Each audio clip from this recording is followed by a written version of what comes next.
Are you developing IoT solutions? Get ready for tomorrow with Farnell, supporting your design journey from connecting smart sensors to the cloud to implementing AI. Find everything you need at farnell.com. Enjoy this episode with Farnell, a global distributor of electronic products and solutions.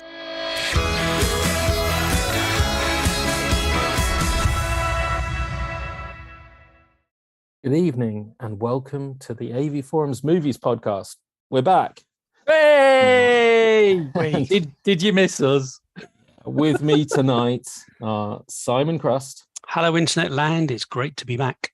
And Mark Costello. Evening all. And we've got a very Paramount-themed lineup today. Sponsored by Paramount. Sponsored by, yes, or sponsored by Beavis and Butthead.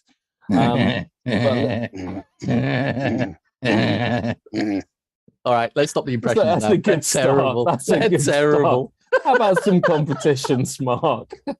Okay, so you lucky people out there can, as ever, win a number of 4K titles. If you're a patron, at least, including it says lavish. It is lavish, isn't it, Simon? The lavish Doctor Who and the Daleks. Yes. And the Untouchable Steelbook sets, which I think could also be described as lavish. Yes. A bunch of titles from my excellent June top 10, including High Crime, Kill Them All, The Card Counter, Licorice Pizza, Extreme Prejudice, and Criterion's June titles, all on regular, good old-fashioned 1080p Blu-ray. And you can also still win The Batman on Blu-ray and a limited edition box set of Drive. Ooh, which isn't lavish, it's sumptuous. It's pretty on good. 4K. So scoot on over to avforums.com/competitions to enter. All competitions are open to eligible AV Forums members resident in the UK. Back to you, Mr. Harlow. Yeah, we got a bunch of previous competition winners. Belroyd won a copy of Superhost on Blu-ray. Five Pigs won a copy of My Brilliant Friend Series 3 on DVD. Sadie 2012 won a copy of The Battle of Lake Changjin on Blu-ray. Adam David won a copy of Pirates on Blu-ray. Humpty Bren won The Bazonians on DVD. Rog Boo won Succession Season 3 on DVD. Everything Goes won a copy of Wormwood Apocalypse on Blu-ray. Excellent. Yeah, that's one of your faves, isn't it? And Love it. Dr. Shaw 007 won Innocence in Paris on Blu-ray. Also, Big Dinner won the Big Digger won the patron exclusive Uncharted on Blu-ray. Sleepy won the patron exclusive Criterion's April titles on Blu-ray.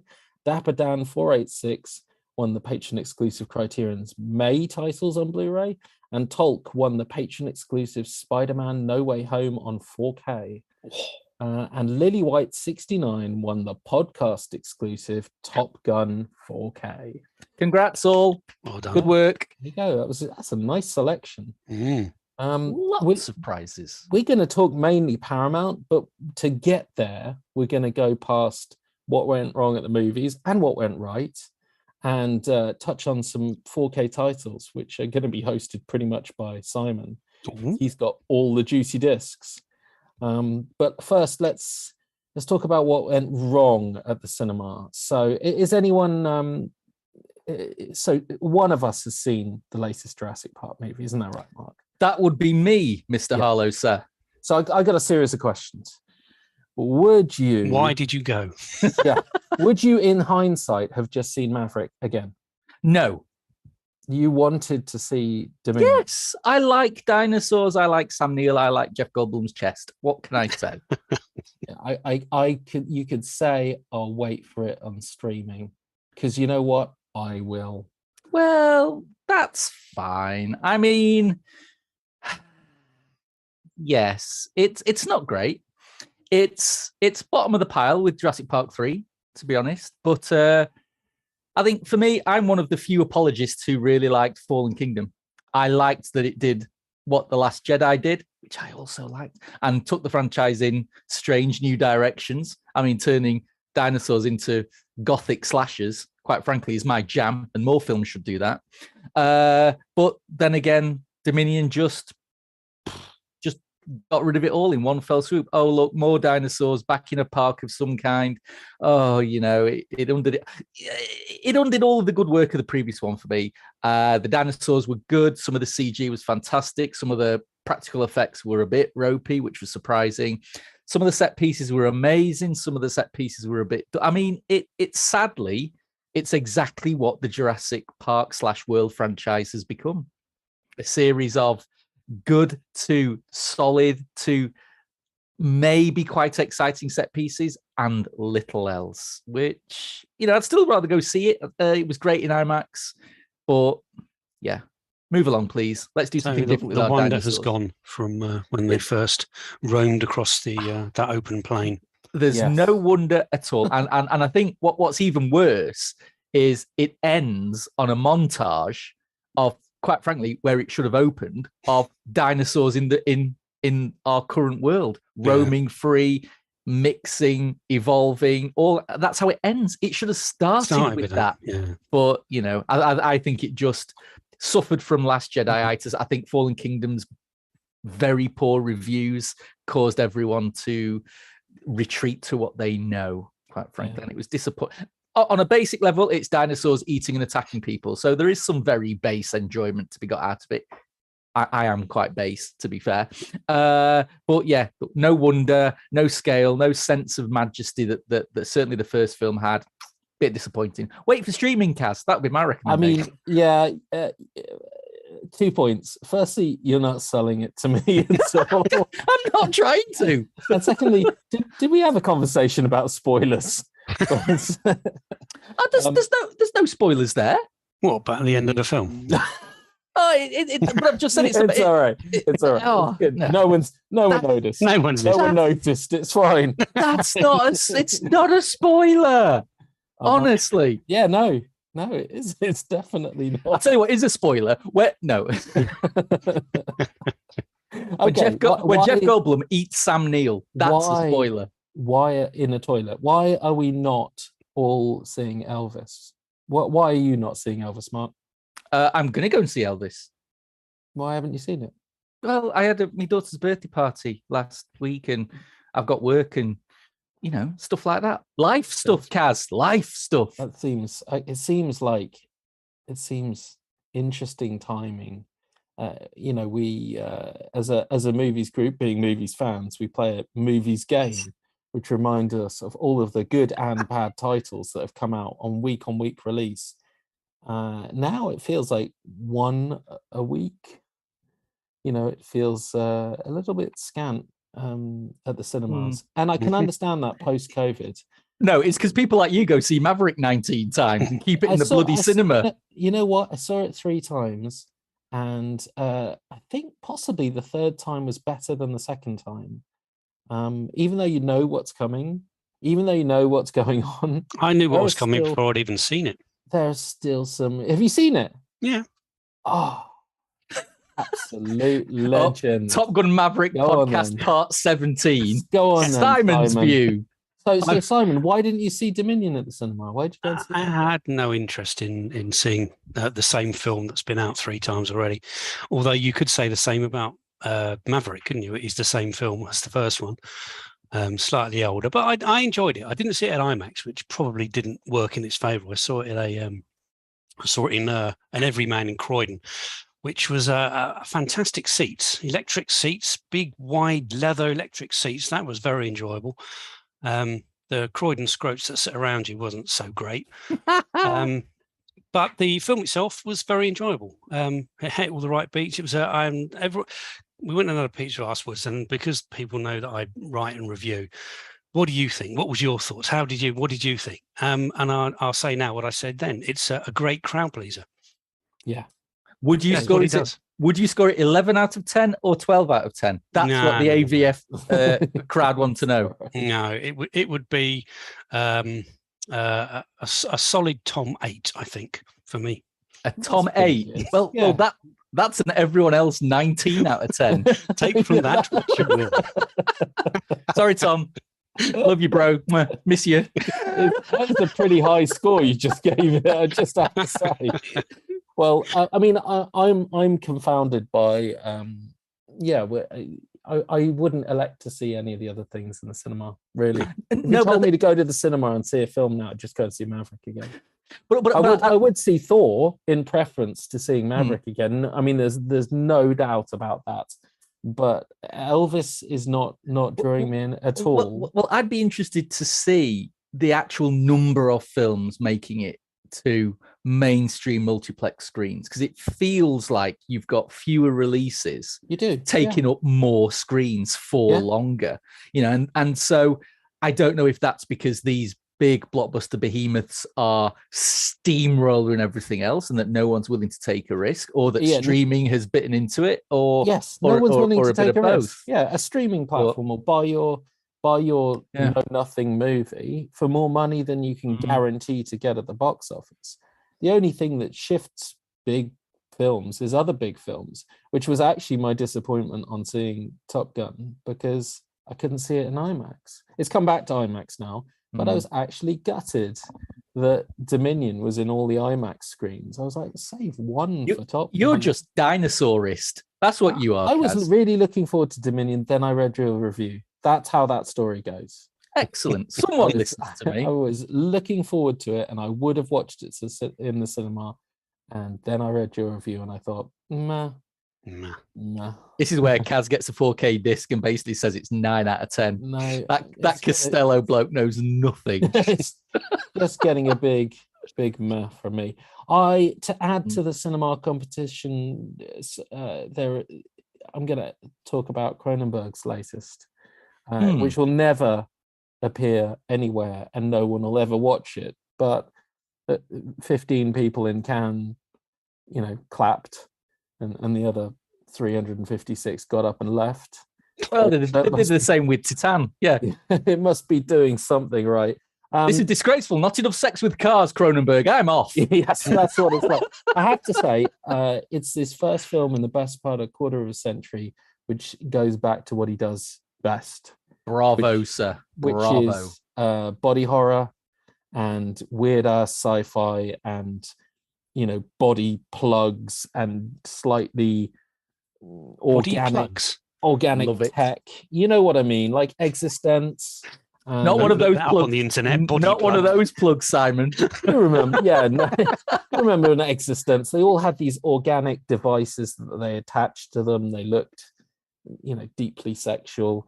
I mean, it's what Cronenberg does best, and he hasn't really swam in those waters for a long time. And to give him his due, he did really well with History of Violence and Eastern Promises. I would agree with that. Yeah, I've got a lot of time for that decision to go in that direction. But some of his other attempts at whatever. A Dangerous Method. Madam Butterfly, come on. That's just what we want from our Cronenberg. I'm not sure about A Dangerous Method at all. What was the one with Pattinson he did? Is it Cosmopolis? Yeah, Pattinson in a car. Yeah, I mean, no. I couldn't. And he did another one like that, and I've erased them from my mind. It shouldn't have come from him. Crimes of the Future. It's Viggo Mortensen, and it's good Cronenberg. It's good, solid body horror Cronenberg. Really loving to, scratch below the surface. It's about a future where people don't feel pain, and so body art turns into kind of body horror because people can open themselves up on live TV in the name of art, and they don't feel a thing. And it's very Crash Part 2. Yes, very Cronenberg. So there's a lot of cutting yourselves open on camera while an audience sips champagne. It's there's an idea for the next podcast. But Si, have you got a couple of Stanley knives, Si? It's got put my hands on a few bloody plugs as well.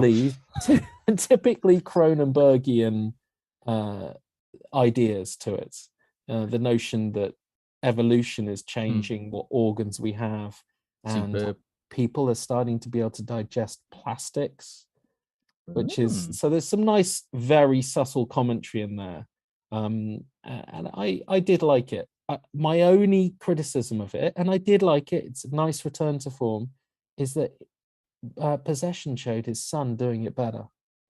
And I can't help but go, that's just a more stylish, more moody, more effective hit in this genre. and I almost wished he phoned up his son and said, "How am I going to score this?" Or, you know, how am I going to polish it off at the end? Because it's a solid Cronenberg film, and it's nice to have him back doing this kind of genre. But Possessor was. Well, I'd argue that Cronenberg Senior is more about his ideas, and he's do you know what? He's like the cinematic equivalent of Stephen King. He's big on the ideas. He is. You know, I mean, you look at something like Scanners.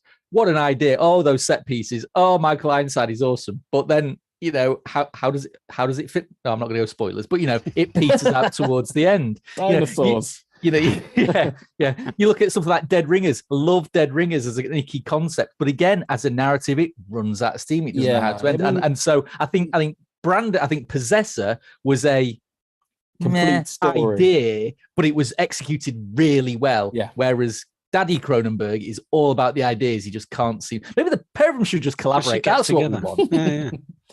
Still, that's a film no one's ever going to see. Well, can I ask, where did you see it? Did you see it at the cinema? It's available on digital in America. Oh, I might have to pick that up. So yeah, if you don't want to wait 6 months for it to land on digital or on DVD in the UK, then hunt it down. Let's talk some discs, Simon. And I was going to talk about how visually stunning the Batman was, only to hear 30,000 people talk to me about how can I possibly think it's and how narratively with all boring. That rain. Yes, I'm not going to discuss the story with you, Mark. We got 3 hours. I was going to ask Simon to talk about how great The Untouchables looks, or even how great Daleks look in 4K. But then Simon said he's got the Dollars films in 4K. Yeah.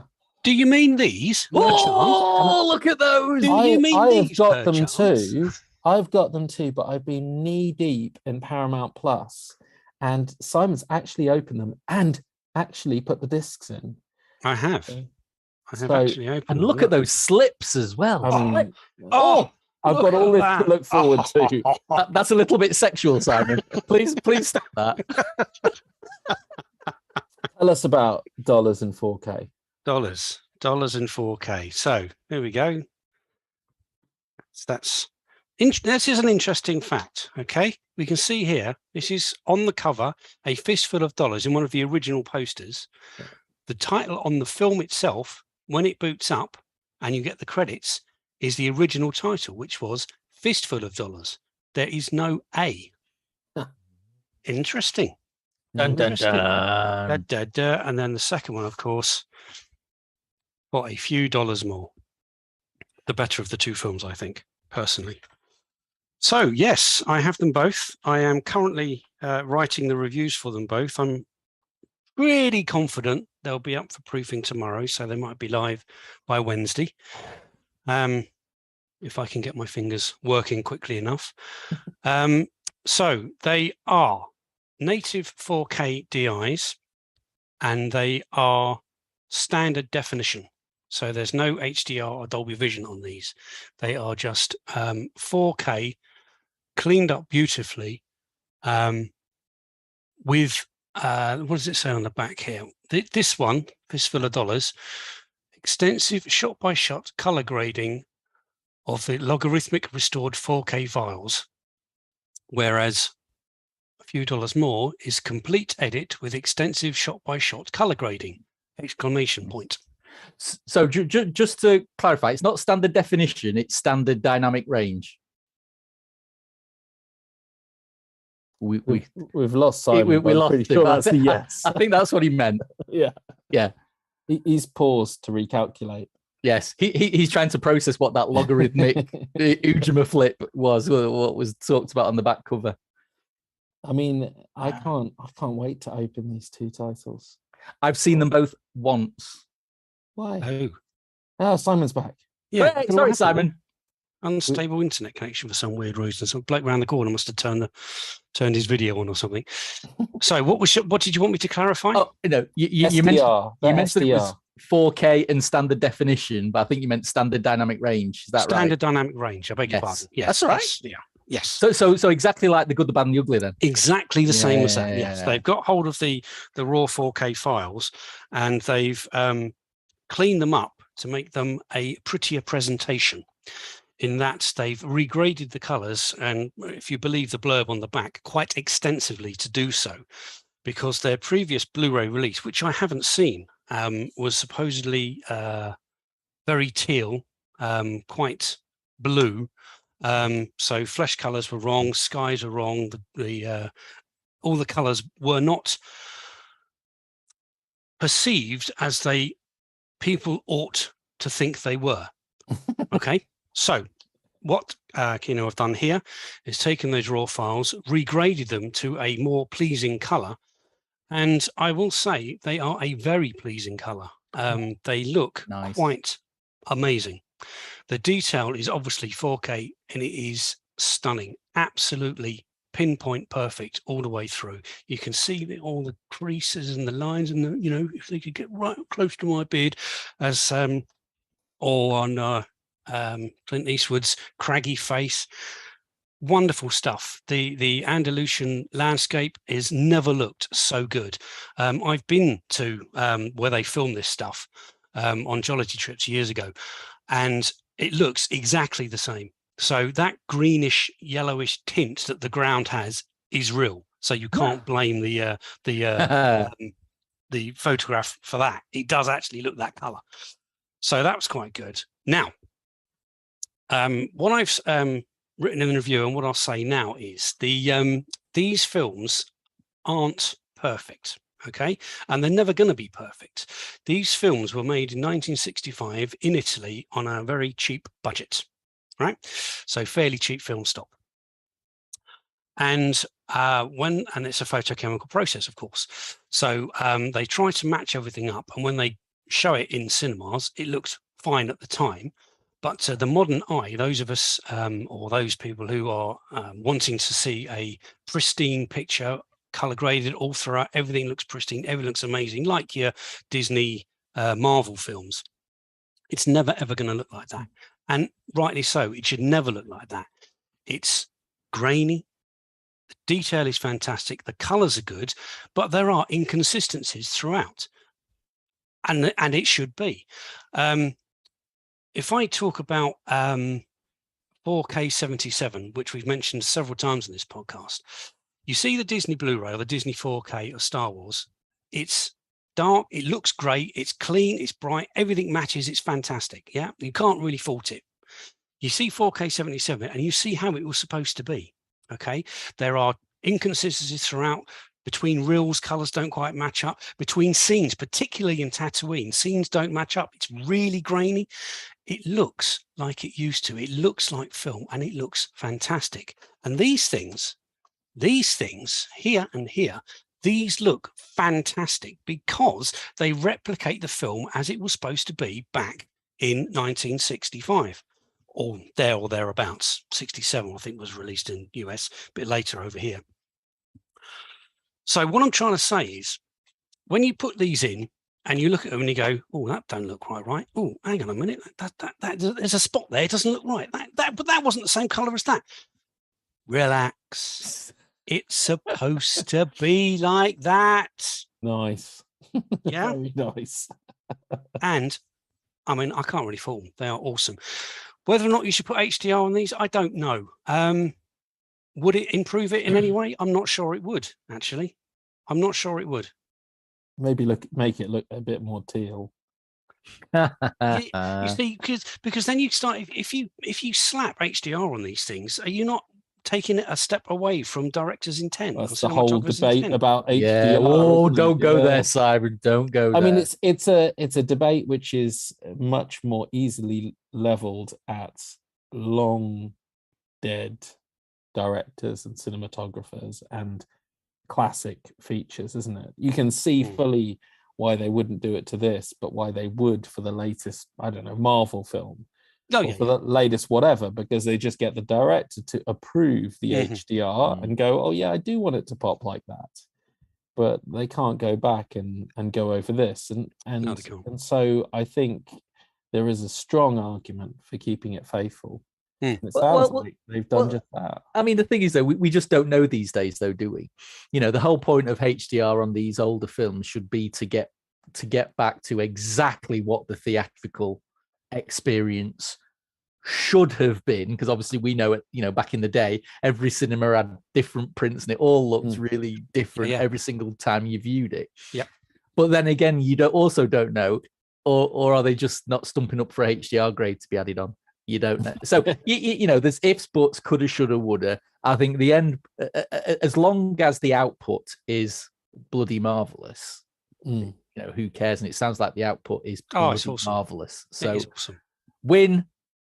Oh, Yes. absolutely. Win. Absolutely, yeah. Well, it's absolutely worth the import cost to get these two things. and they're not cheap. They are not cheap. 30 quid a piece. Yeah. Really? Yeah, The Good, the Bad, really. the Ugly was like 20 quid like the minute it came out. So that was importing it. No, I think all of the tax and import things have changed. Mm. It's a chunk of change. I've got Kino's Out of Sight on its way, and I'm really looking forward to that. But two things with these releases: they cost a lot of money, and who knows when they'll arrive. Yeah. And who knows if they've cocked it up? We all know what Kino are like. Yeah, true.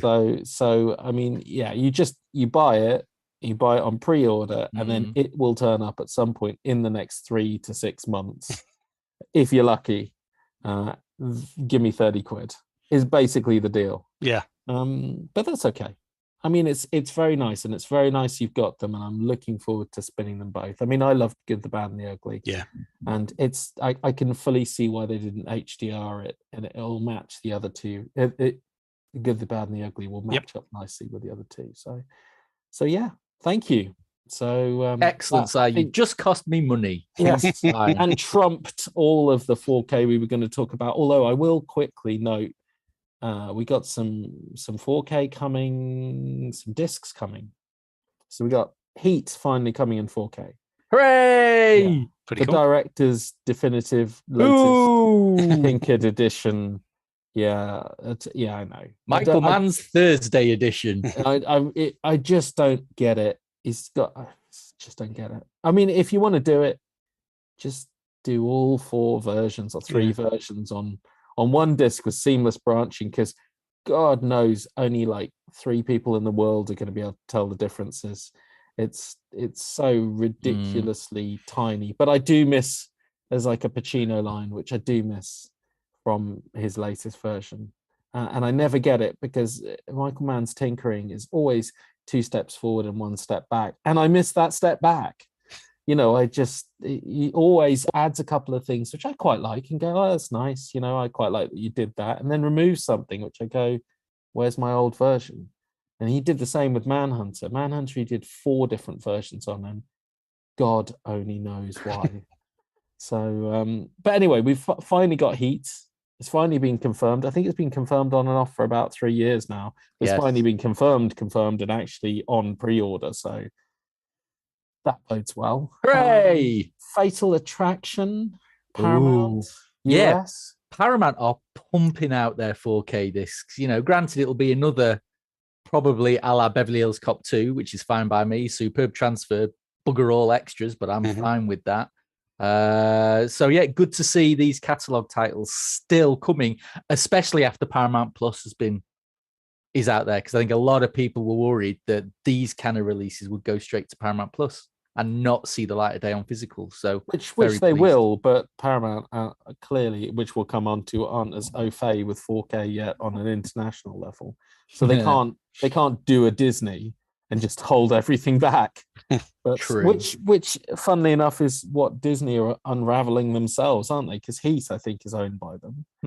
So I think they're finding that people would actually like some of these titles, and they could actually make money by doing more than just release them in whatever HD on Disney. Very much so. The Train. Burt Lancaster, yeah. So that's the last one I think that Kino just announced, or the latest one, old school classic release. And again, it's great to see Kino and all these other studios putting these. They are classic films. They're not massively mainstream releases, but they keep coming, and that's got to be a good sign for the market. I think it definitely is. I mean, so really good to see. 88 Films' first film, I think it's their first 4K film. And it's a banger. It's a banger. It is, but it isn't. It's been delayed. Wow. But I can't wait for it to come, and we're going to talk about that extensively when it does come. It's The Other Drive, which no one's heard of. The best drive. Let's be honest. It's a fabulously trashy Mark Dacascos showcase. I mean, it's so good. It is so good. I guess it's where Van Damme did Universal Soldier to get away with him and Lundgren like kicking people in the face 30 times under the pretense of it being science. This is the same for Mark Dacascos. Turning him into a super android and pick lightning fast. And who's he paired with? Yeah, Kadeem Hardis. Exactly. I know. It's awesome. It's so good. Just such nonsense, but I can't wait for that. Dazzler are also going for. But yeah, I mean, Dazzler are a fairly new label anyway, aren't they? Yep. They burst onto the scene, I think, just over 12 months ago, and yet here they are putting 4K out. I know. I mean, blimey, it's great. I've been begging them to do it for ages. I bet you have. Yeah. Oh, that documentary on Max Mosley. Oh, can we have that on 4K, please, 4K. Dazzler? Oh. But yeah, they're doing the outfit, which is a nice choice. It's a good recent cinema release. It's a big thing. Well, it's a fairly big theatrical release for them. Yeah. So yeah, good. And it's a nice little movie. So I'm glad they're doing it. It's the kind of movie that another studio would just not stick on 4K. A bit like they did with things like, I don't know, The Father. Something like that. You know, they just go, nah, yeah, it's high profile, but who cares? So kudos to Dazzler for doing excellent. Yep. Brilliant. Three Colors Trilogy, which is a personal favorite of mine. Is this Criterion? So this is dubious, shall we say? So apparently, Janus Films, who are either Criterion or part of the Criterion family, they are prepping a 4K restoration for a theatrical run in the States. So there's no mention at all of any physical media release. But come on, I mean, it will be. Criterion have got the trilogy anyway over in the States, so there's no way this is not coming to 4K. But again, great sign. And Criterion have gone full 4K. The only beef I have with them is that just like it took years for Criterion to establish themselves in the UK when it came to Blu-rays, now it seems to be taking years for Criterion 4K to establish itself in the UK. Yeah. So we keep getting titles released on Blu-ray in the UK at the same time as their 4K counterparts. No, I want the 4K sets. And in it, Raging Bull next. That's next month. Raging Bull in 4K. Not in this country, you don't. Criterion, you racist swines, you. Okay, it's time to talk Paramount. It's of paramount importance to talk Paramount. Badumtish. So, the news, the big news, and for Simon, it was big news today. Paramount Plus launched in the UK last week. They dropped, I think it's $999, but it could be that the counter that I looked at only went up to $999. So it could be that they dropped more titles than 999 titles on launch. They did a full Disney, we're going to drop our whole back catalogue. There is everything on there. They launched with not only a huge back catalogue, but quite a hefty selection of new shows. Yeah. And we're gonna talk a little bit about Paramount having another streaming service, the format that they've elected to choose, and the fact that really ultimately, despite it all, I mean, my argument is there is something for pretty much everyone here, and it doesn't cost a great deal, aka nothing if you get a free trial. So I can see why a lot of people will ultimately try out Paramount, even if, on first blush, no 4K, no Atmos, where's my Dolby Vision? Oh my God, I'm going to go cry. I mean, Paramount, just for background, they've launched in the US with select titles in 4K, which is tremendous. And they're idiots for taking this long to launch internationally in the UK. You know, they launched with 4K in the US, but they're idiots for taking this long to launch in the UK at all, and even more stupid for launching in the UK but not having the same capabilities as in the US, because that's a little bit annoying. But the background to that is that in the US you have to pay more to get 4K. So they have said we're going to get 4K further down the line, but you'll have to pay more for it. So I guess in the meantime, for those who've been waiting for a lot of these shows, I personally have been waiting for a whole bunch of these shows to arrive in any form in this country. It's a pretty good shout. Off this, Simon, you have already seen lots of Strange New Worlds. I've seen all of Strange New World up to date. I've also seen all of Yellowstone up to date.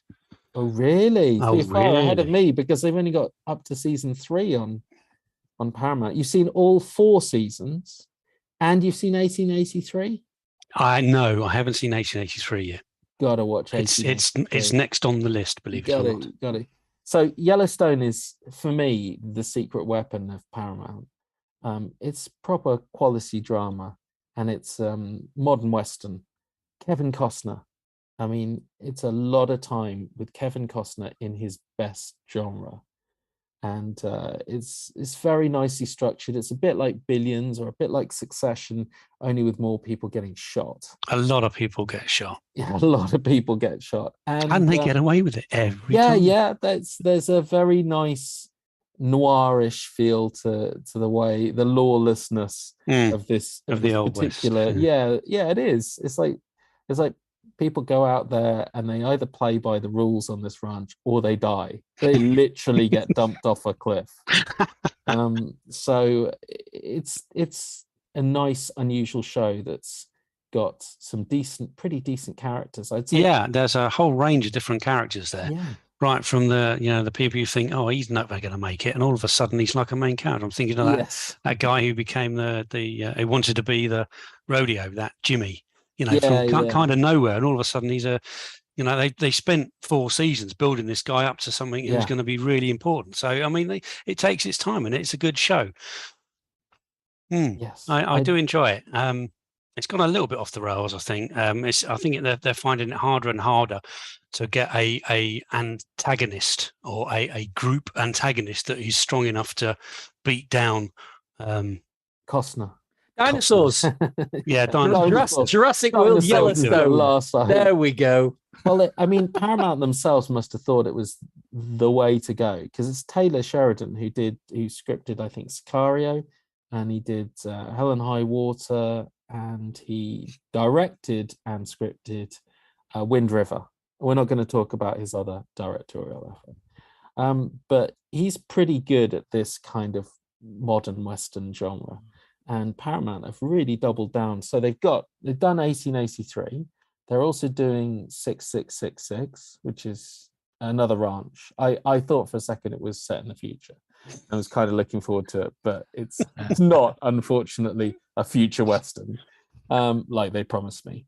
They're doing another spin-off, I think, again, set in the Yellowstone universe. They're doing a 1932 starring Harrison Ford, which sounds interesting. I mean, I'd like to see that expanded on.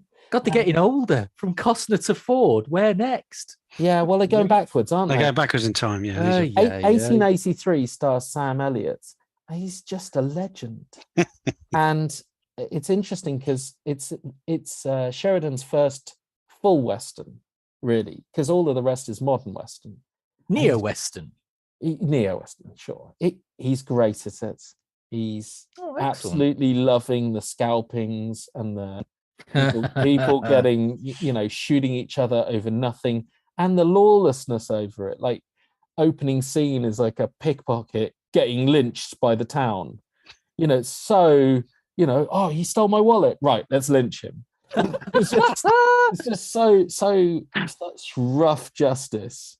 And I think they even get called up on it once because a little camp gets attacked, And the people, the survivors, they say, well, actually, we kind of started it, so don't go looking for revenge or justice because you won't find it. And the main character's like, I'm not really into justice. I will just kill anyone who tries to hurt my own. And he just wanders off and kills them. So it's a very nice new realm. And Sam Elliott's great. And there's some fantastic cameos, including Billy Bob Thornton. And I think he turns up for like, I don't know, 20 minutes, but he steals every second of it. I think I'm really loving that, because I agree with Simon. Yellowstone started off fantastic, but you can see some cracks in 3, and they'll need to pull it around in the 2-part 5, season 5, which is coming up. They'll need to do something. But they don't have to worry about it with 1883. They don't have any of that. And you can kind of see how it all came into existence, because it's set so far before the main Yellowstone story, and yet you can see the traces of the war with the natives there, and the problems caused there. I mean, it's very nicely done. So that would be my sales pitch for the whole of Paramount. Just that one show. Yeah, it would, because I've struggled to get that. I imported it. No, I agree. Region A locked. You can only get the first 2 seasons. You took ages. You hear about season 3 and 4 coming out. Where's it coming? Is it coming to Channel 5? Am I going to have to watch it weekly? Are they going to take it off the calendar before I've caught up? I mean, it's been a nonsense. I will pay good money to watch this show, and Paramount is going to get it now. Right. Good money turns out to be not a great deal of money. So I'm coming from the other end of the spectrum. And, the big argument about 4K, really, if all of this content had been dumped on Sky, it would have been in the same condition. People wouldn't have said a word about it, and they would have just enjoyed the fact that Sky got some excellent shows. So I think I can appreciate another streaming service as a drag, but it's a pretty good price point. And if you don't really want to subscribe, check it out for 7 days.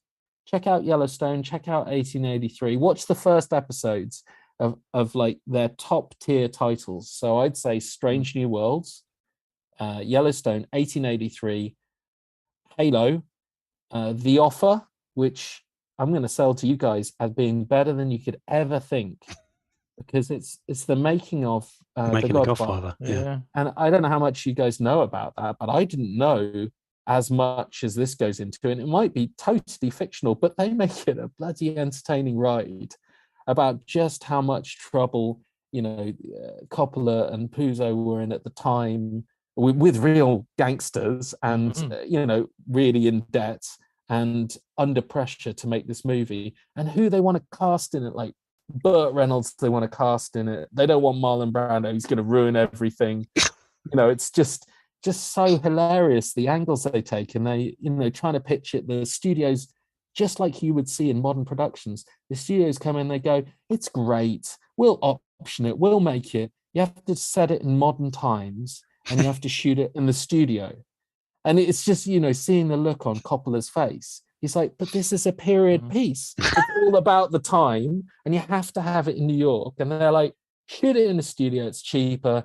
Do it in modern times. Do it just post-Vietnam. It'll be fine, and the guy's having an aneurysm over it. I mean, it's although you might think, oh well, I know everything about The Godfather because I've watched The Godfather. There's a lot of fun in the backstory. Well, I've got Peter Cowie's The Godfather book, and it's excellent. But I will check it out, because stuff like something similar on Citizen Kane, RKO 481, they did something similar there, dramatized the making of Citizen Kane. And I think in the US 70th anniversary edition, that came bundled with it. And I really enjoyed that. So yes, I will check out this based on your very good sales pitch, Mr. Harlow. And you told me The Man Who Fell to Earth was going to be terrible. It sounded bobbins. You know what? It's actually pretty good. It's pretty good, and I like the fact that it's not a remake. That the David Bowie character, it's a follow-on. And who did David Bowie grow up to be? Bill Nighy, and he grew up to be Bill Nighy. Bill Nighy is a perfect old. Just what world is this? It is. If you Just- watched it, Bill Nye is so specific in his intonation that you can just imagine this being the David Bowie character from the first movie growing up. He's wacky. He is on drugs. Well, to be fair, I've got to check it out now to see Bill Nye doing an old David Bowie impression. He's making great. He's got the suit. He's got the hat. He's absolutely rocking it. Has he got the red hair? No. Well, I don't know. If he's got stuck hair. in eyeballs. Yeah.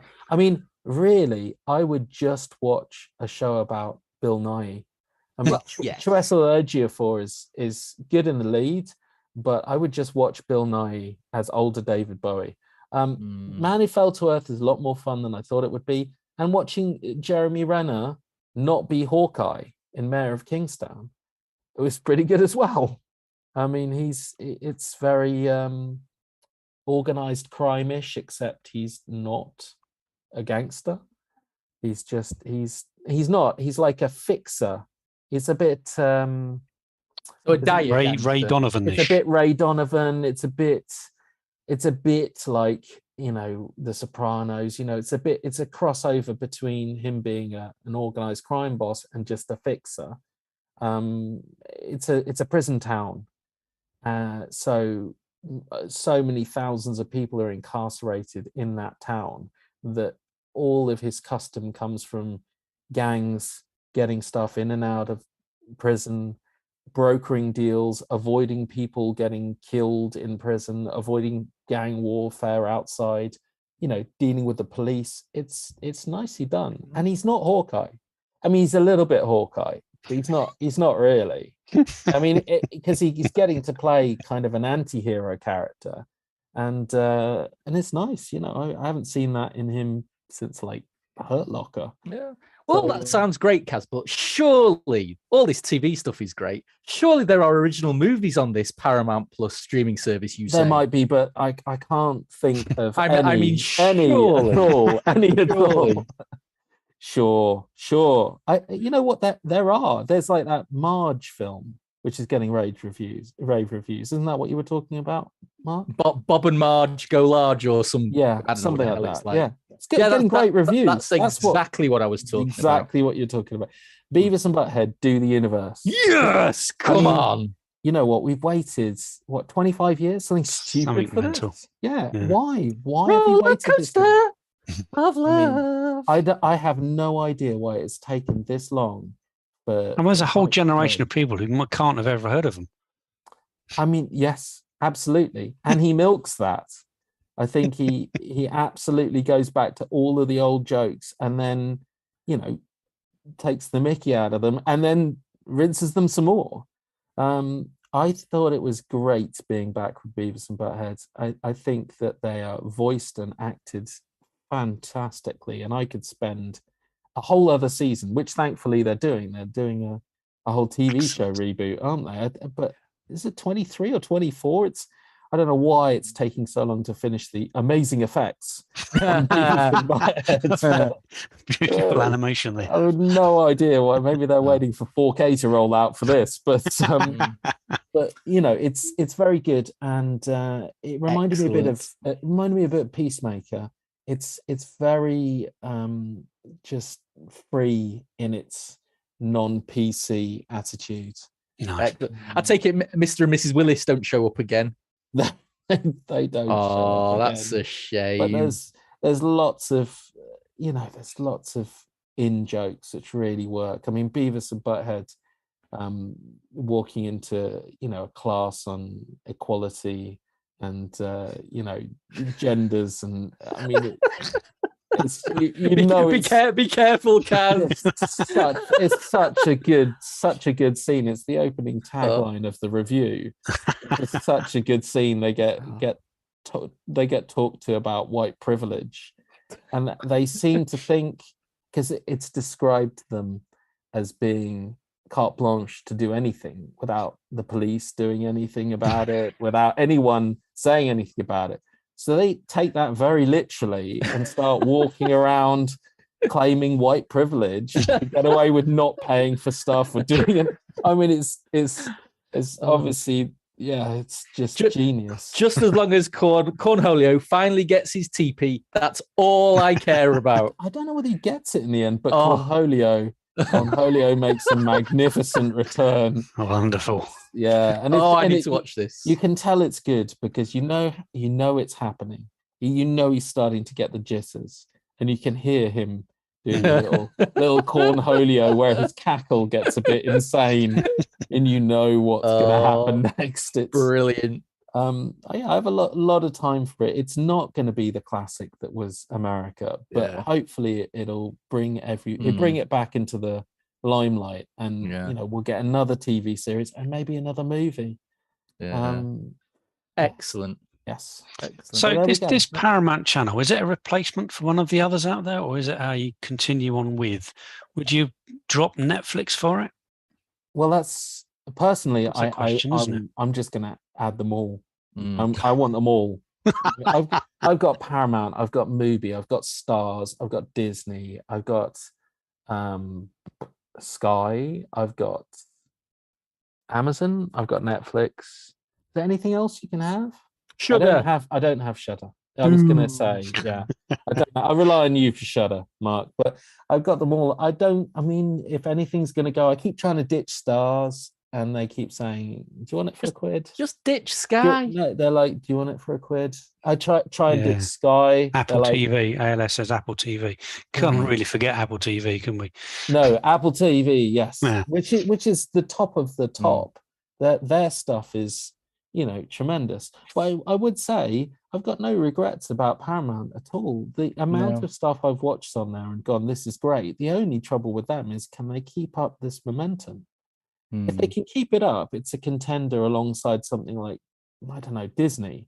It'll never contend with Apple TV for quality, but it's got a kind of a Disney vibe in terms of good, solid quality with a few really good titles, as well as a huge back catalogue, which is what things like Netflix and Amazon don't have. Yeah, true. And Apple doesn't have the back catalogue, but it has better quality than this. I think you're right. I had no interest in getting it until your good self asked me to check out a couple of things on there, and I have to admit, I streamed Halo on my projector, and even in crappy old 1080p, I thought it looked really rather nice. I've been watching The First Lady, and that's pretty good as well. I'll be doing a review on that. That's really good. The thing for me is, I think in terms of content, I think it's super. There's so much stuff on there. The movies, you forget all of those classic 80s and 90s Paramount thrillers, all the Jack Ryan films on there. I mean, Clooney and Kidman's The Peacemaker. Yes. There's some really good little nuggets in there, which if they can balance bringing those out of the vault together with maintaining the new stuff, I think is going to be absolutely superb. I think they do have to sort out the quality, because we can sit here and go, oh, we don't miss 4K. I think the reality is, if they don't get it sooner rather than later, I think they'll start to feel it. But they will, yeah. They gotta unleash it. But also, for launch, I'm okay with it. Yeah, and that's fine. I think the UI, you can see it, so it doesn't feel anywhere near as slick as any of the others. It's terrible. I mean, the missus was saying to me tonight when we were watching The First Lady, she goes, "Oh, Mark, you never watch the opening credits. You must really like this song." And I'm like, "No, there's just not a bloody option to skip them." I would say it marries very well to Sky in that respect. Now TV. Right. Unable to skip the credits nonsense, or you have to hit fast forward and hope that you can just hit play again at the right time, because there's always a lag when you press fast forward versus play. I mean, you can see why they partnered up with Sky. Because they're equally shit. Oh, sorry, equally poor, I should say. But no, I have to admit, I was pleasantly surprised going from someone who had no interest in it, and I really wanted to watch Halo.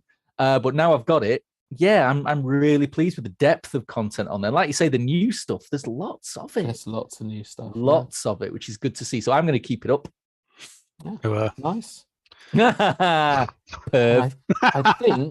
think that brings us to the end. Dun dun dun. Yes.